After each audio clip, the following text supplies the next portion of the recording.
एक गांव में एक बड़ा साहूकार रहता था। साहूकार बहुत पैसे वाला था।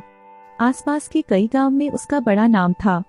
लेकिन इस साहूकार को अपने पैसों का, अपने रुतबे का और अपने नाम का बड़ा ही घमंड था। वह अपने नाम को बनाए रखने के लिए बहुत ज्यादा सोचता था और बिना किसी की भावनाओं की कद्र किए वो सब करता था जो उसे लगता था कि करना चाहिए। साहूकार को कई सालों बाद एक संतान प्राप्ति हुई थी। साहूकार ने अपने इस खुशी को मनाने के लिए अपने घर पर एक बहुत बड़ा कार्यक्रम रखा, जिसमें उसने आसपास के गांव के सभी श्रीमंत लोगों को और सिर्फ ऐसे रिश्तेदारों को जो पैसे वाले थे बुलाया था। पास के ही गांव में साहूकार की खुद की सगी बहन भी रहती थी। क्योंकि इन दिनों उसकी आर्थिक परिस्थिति कुछ अच्छी नहीं थी, इसलिए उसने अपनी बहन को तक इस कार्यक्रम के लिए नहीं बुलाया। साहूकार ने जिस कार्यक्रम का आयोजन किया था वह इतना भव्य था और इसके अलावा उसने इतने प्रसिद्ध और श्रीमंत लोग आने वाले थे कि इस कार्यक्रम की चर्चाएं हर गांव में होने लगी। यह खबर उस साहूकार की बहन तक भी पहुंच गई।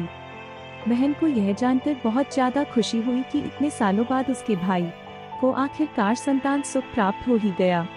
बहन ने सोचा कि भाई गलती से उसे इस बारे में बताना भूल गया होगा और अपनों को भला कोई न्योता देता है। भोली बहन ने अपने भाई के यहाँ उस कार्यक्रम में जाने की तैयारियां शुरू कर दी। जिस दिन वह कार्यक्रम था उस दिन बहन सुबह सुबह ही अपने भाई के घर जाने के लिए निकल पड़ी। रास्ते में अपने पुराने मैले कपड़े देख उसे ख्याल आया कि अगर किसी और के घर जाना होता तो मैं ऐसे कपड़े में जाने की सोचती भी, लेकिन मैं तो अपने घर मायके जा रही हूँ, वहाँ मुझे ये सब सोचने की कोई जरूरत नहीं है। जैसे वह अपने मायके पहुंची, वहाँ का भव्य आयोजन देखकर वह बहुत खुश हो गई और उसे अपने भाई पर गर्व हुआ। वहाँ पर वह जल्दी से जल्दी अपने भाई को मिलकर उसकी खुशी में शामिल होना चाहती थी। वह तुरंत सीढ़ियां चढ़कर घर के अंदर प्रवेश कर गई। उसने देखा कि उसका भाई मेहमान के तौर पर आए सभी धनवान और नामी लोगों का स्वागत करने में व्यस्त है। बहन जैसे ही अपने भाई की तरफ उससे मिलने के लिए बढ़ी, उसने भाई की नजरें उस पर पड़ गई। अपनी बहन के ऐसे मैले पुराने कपड़े देखकर भाई ने उसे मिलना तो दूर बल्कि तुरंत बहाना बनाकर वहां से निकल गया। बहन ने सोचा इतने लोगों में बेचारा अकेला कि भाई क्या करेगा, और उसे कुछ काम याद आया होगा इसलिए वहां से चला गया होगा। बहन बाद में अपनी भाभी से मिलने गई। भाभी ने उसका स्वागत किया, उसे खाना खाने के लिए आग्रह किया। बहन ने सोचा ठीक है, पहले खाना खा लेती हूँ, फिर बाद में आराम से भाई से मिल लूंगी। बहन खाना खाने के लिए आंगन में बैठी। साहूकार ने देखा कि अपने धनवान मेहमानों के बीच उसके गरीबी बहन बैठी हुई, सभी कीमती पोशाक पहने लोगों के बीच उसकी बहन जो पुराने मैले कपड़े पहन बैठी थी। यह साहूकार से देखा नहीं गया। उसने बहन को अपने पास बुलवाया, भला बुरा सुनाया और वहां से जाने के लिए बोला। बहन ने अपने सपने में भी नहीं सोचा था कि उसके साथ कभी ऐसा व्यवहार भी हो सकता है, और वह भी उसके खुद के मायके में।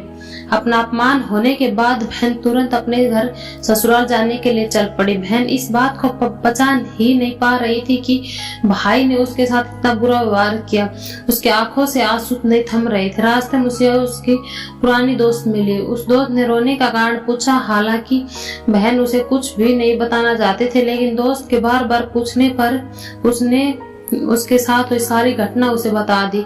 उसकी दोस्त एक समझदार महिला थी और काफी प्रोटेक्टिकल सोचने वाली थी। उसने कहा अगर तुम मेरी बात मानो तो एक दिन तुम्हारा भाई खुद तुम्हें अपने यहाँ बुलाएगा, तुमसे माफी मांगेगा। बहन ने उसे कहा मैं तुम्हारी हर बात मानूंगी, बताओ मुझे क्या करना होगा। दोस्त ने कहा कि तुम इस अपमान को, इस दुख को एक दिशा दे दो और कोई गृह उद्योग शुरू कर दो। उसमें उतनी मेहनत करो कि उस काम में तुमसे अच्छा कोई भी ना हो। बहन को अपने दोस्त की बात सही लगी। उसने घर पर अपने आंसू पोंछकर उसी दिन से एक गृह उद्योग शुरू किया। उसके दिन रात मेहनत की, अपने साथ कई गांवों की महिलाओं को जोड़ लिया। देखते देखते उसका गृह उद्योग चल पड़ा। कुछ ही सालों में आसपास के 50 गांवों में उसका नाम और रुतबा काफी बढ़ गया। अब वह पैसों के मामले में अपने भाई से भी बड़ी बन गई।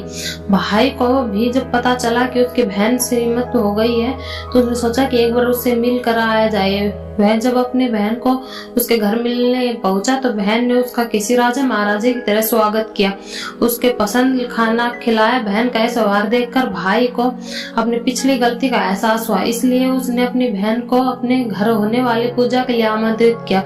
कुछ ही दिनों बाद बहन अपने भाई के यहाँ उस पूजा के लिए पहुंच गई। जैसे ही बहन अपने भाई के घर पहुंची, उसका भाई उसके स्वागत के लिए दरवाजे पर ही खड़ा था। बहन अपनी महंगी साड़ी में आई थी, उसने बहुत कीमती साड़ी और उससे भी ज्यादा कीमती गहने दागिने पहन रखे थे। बहन का ऐसा ठाठ बाट देख कर सभी भाई नहीं बल्कि पूरा गांव दंग रह गया।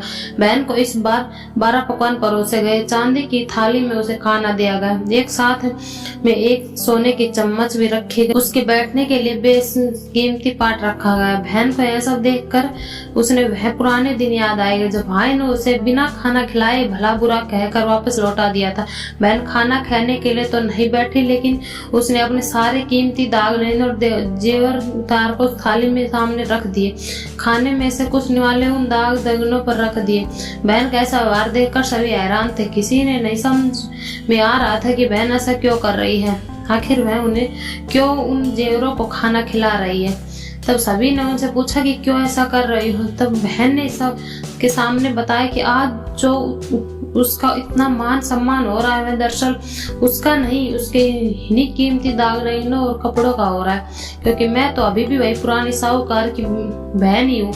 अगर कुछ बदला है तो वह मेरी परिस्थिति है, मेरे कपड़े और गहने हैं। भाई ने अपनी गलती का एहसास होने पर इस बार अपनी बहन के पैर पकड़ लिए, माफी मांगी। बहन जो पहले भी अपने भाई से निस्वार्थ प्रेम करती थी, उसने अपने भाई को माफ कर दिया और उसे गले लगा लिया।